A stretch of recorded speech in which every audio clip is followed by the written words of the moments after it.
remember Brother Kevin's two-door Cobalt? It always had this wicked bad cracked windshield.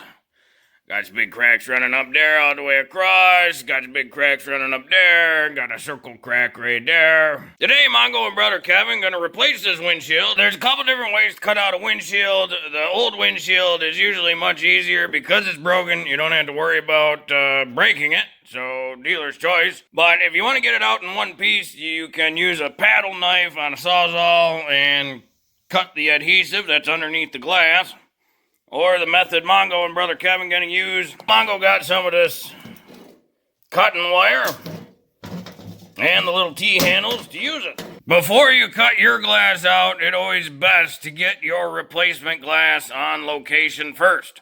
Whether that be from a junkyard, salvage yard, or brand new or something. Get the glass first, because just in case you gotta push the car outside, you still got a glass in it. When you get a windshield from the yard, it's gonna look something like this.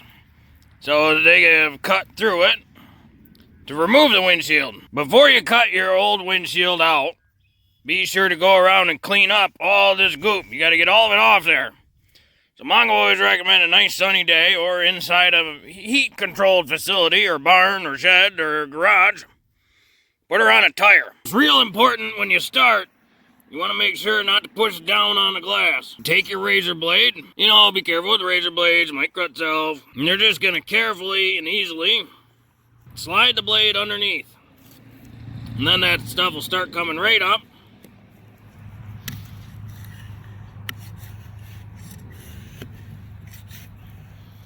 When you get to the spots that are real thick like this, just go slow, a little bit at a time. Because again, you're working with glass. You gotta be real careful. This is the actual weather strip adhesive. Then there's this outer seal. A lot of times at the yard when they cut them out, they might get little tears in them like this. It's fine, there's nothing much you can do about it. When that starts to happen, it's very quick. It sucks, but it's okay. As you try to cut this goop out the way, though, try not to damage that little seal.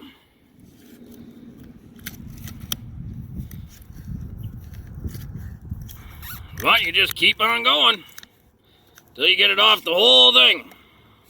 Once you get a nice rhythm, it pulls real easy. But you gotta make sure that windshield's nice and warm. So to do this in the bitter cold is not fun. Then you get to the thick corners, and just nice wiggle back and forth. Again, though, we're not pushing down, a little bit at a time. It'll work loose.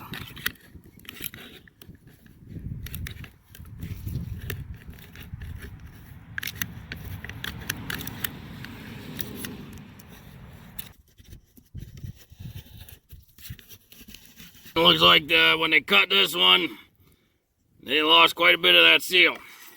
Again, it's not a big deal because this weather strip adhesive is actually what seals all the water out. This kind of creates a channel. I'm going to show you that when we cut out the windshield. And that's it. That's all the old weather strip adhesive. There's no need to really scrape every fine little detail off. You're mostly just wanting to get a real nice clean surface to bond to. And then we'll get some glass cleaner, clean that up later. But this windshield is pretty much prepped and ready to go in now. So we'll have to cut the old one out. To get the windshield out, it is best to remove the little A-pillar trim pieces. Normally there's like a little trim piece up here. It's just got a little 7mm head that goes into that bolt right there, and then it kind of angles out. They call this the A-pillar because it's the first pillar of the car. Brother Kevin also went ahead and removed the front trim piece of the dash. You don't have to remove that, but it does make it a little easier to see everything. No, you don't have to remove the seats, but Brother Kevin been cleaning the carpets on this car, so pulled the seats out to do that. You do not have to remove the headliner. You may damage a little bit of the edge, but it's so minuscule. But you do have to remove the rear view mirror. It will make it much easier to get the windshield out. Little T15 Torx bit. These are usually not very tight in there. You just got to loosen it a little bit, and it slides right out. Now, windshields are usually best cut out when the windshield is very warm to the touch. Brother Kevin just put a little electric heater in here, got it turned on to maximum with a high fan speed. The interior of this car is pushing 80, 90 degrees Fahrenheit. When you put your hand on the outside surface of the windshield, it does feel warm. Not burning hot, but feels warm, like the car's been sitting outside on a hot summer day. Outside in the sun is usually the best because that makes the weather adhesive between the glass there, very pliable and easy to cut. The other thing we got to do to prep this windshield for removal is take these wiper arms off and remove this little plastic piece here so we can get to the bottom part of the windshield, because we got to get way down under there to get that cutting wire through. On these little Cobalts, there's a little notch right under there. You can pry this guy up. And there's a 13 millimeter bolt right there. It's usually easier to get that with the hood up or off. Mongo's going to take the hood off because it gives you just a little bit more room and maneuverability to work. These two 13 millimeter bolts. And the same two on the other side. To get this little hood assist shock holder rod thing out, you gotta get right underneath that little bar and pop it out like that. Now we got lots of room for getting in here to these wiper blades. 13 millimeter. Now this 13 millimeter nut just secures the blade to the little post or pedestal under there.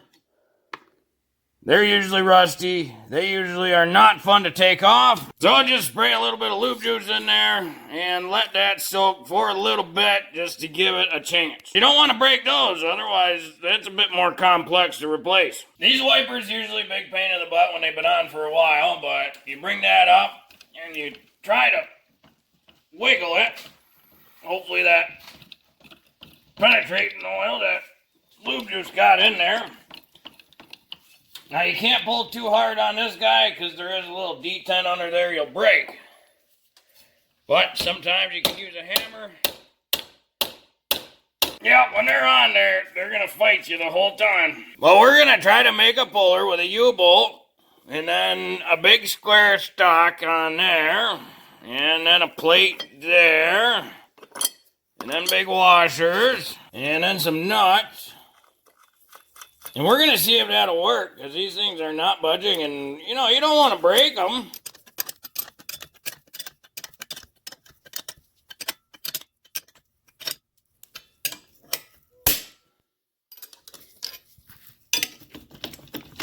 And that popped it. So that homemade puller works pretty good.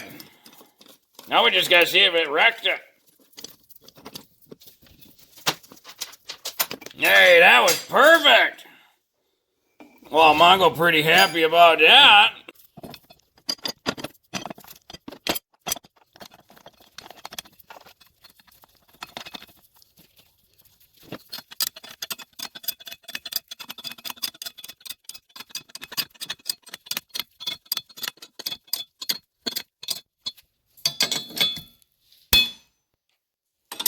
There it goes.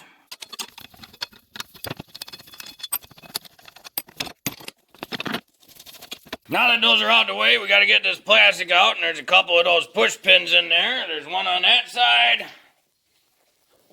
and there's one right there.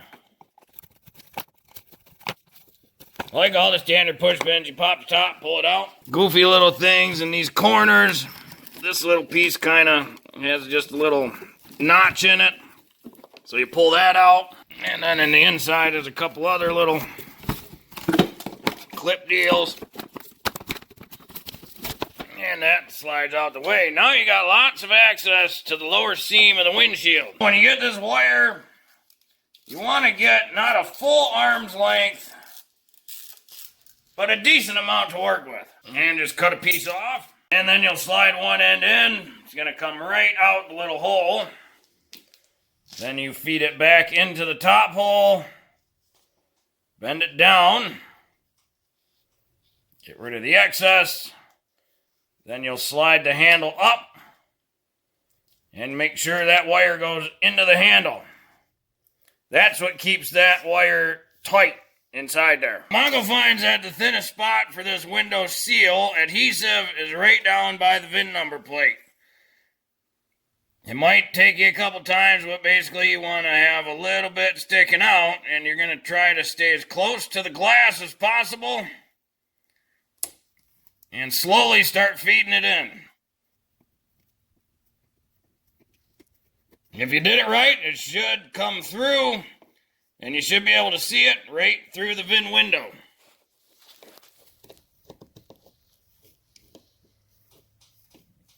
There it is. So now you keep feeding it through until you can get to it from the inside. Now that we're through there, just start pulling, then Brother Kevin pulls, and then we just back and forth. Mongo keeps this side low, and then Brother Kevin's keeping his side tight to the windshield. And you just work it out all the way around. I'm running out, so you pull more. Get some more length. When you get these little circles in that wire, if you pull it too tight, you'll kink the wire and that wire's junk. So you got to be careful to really unfold it nicely so you don't break that wire. Now you got to be real careful because this windshield is sunken in. If you pull at this angle, you'll chew up the glass over here, or you'll chew up the fender. This wire will cut right through the glass and the fender. So you got to be sure you're way down till we have enough room to make this corner. So now we're going to try to make this corner. You'll notice there's kind of this little seal here. We want to cut underneath that. And it's real easy to cut that because it's just real thin rubber. And then as we pull up, we're going to try to make sure to stay under this seal the whole time. Now we're getting real close to that corner, and we just want to make sure we're underneath this seal. You can see we dug into it in a couple spots. There's usually always lots of the sealant at the corners. We just got an inch or two left. There it goes.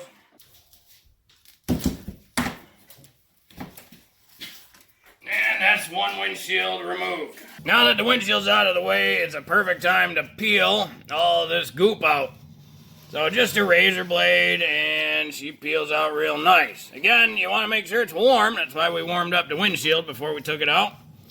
Just makes that stuff a bit more pliable, so be sure to clean it all real good. Well, that's one way to get all that stuff off. And it sure applies lots of surface area for the new stuff to stick to. Now, you can do what you want, but Mongo cleans it up with just regular isopropyl alcohol. Just get it on a rag, wipe her down. Cleans up all the debris, dirt, any residues, oils. Oh, we just got some regular glass weld urethane. It's windshield adhesive. Be sure to cut a little V into the front, so that way you get the bulk you need. And then it's kind of hard to see, but it's cut pretty wide there, so that way you get the thickness as well. And then you apply it just like any other caulk, and you kind of want to go along that same line that you just scraped all the material off of. It usually takes about 2 tubes to do a windshield. So you want to make sure there's a nice liberal amount on there, nice and thick. It never hurts to do a double line if you want to, if you got extra. Make sure you got a nice, thick, tall coating. It just a double line means it's really going to suck for the next guy if he ever has to pull the windshield back out. Some people would say that's excessive.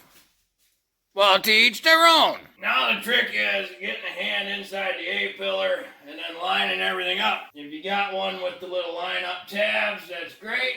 If not, you're just kind of going off feel, placement. Make sure you can see the VIN number in the window. Once you got it where you like it, just push her down right into place. Nice and easy, just gentle pressure. Couple notes when setting a windshield. Make sure your windows are down in the car. because if you accidentally close the door, the air pressure in the car might pop the windshield out, which means you'll have to reseat it or something. Be sure to apply some tape because the windshield's going to need some time to dry. Mongo always does 24 hours, depending on the stuff. You might not have to wait that long. But Mongo likes to give it a nice 24 hours to cure no matter what. While it's curing, Mongo does not touch the car at all. So Brother Kevin's got some suspension stuff going on. He's going to hold off till it's all done. Because if you start pounding on the car, the windshield might adjust.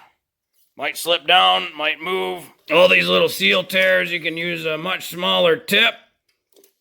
And just kind of fill them in to get kind of a smooth transition for any of the water that runs over that little cup seal. It's not really going to matter too much. It's more an aesthetic thing, so that way it looks even and uniform. Once it's all dried and ready to go, you just got to put everything else back the way it was. So the biggest trick is being sure to realign your wiper blades properly, but then it's just the plastic, little interior pieces, and you're done. Well, hopefully this video helped you. If you got a windshield that you need to install in your car, you know, some of the detail stuff, like removing and getting access different, but the process the exact same for all of them. Well, if you like this video, be sure to like this video. If you like this video and other videos from Mongo Fix, be sure to subscribe. Mongo always working on all sorts of stuff. Mongo, thank you.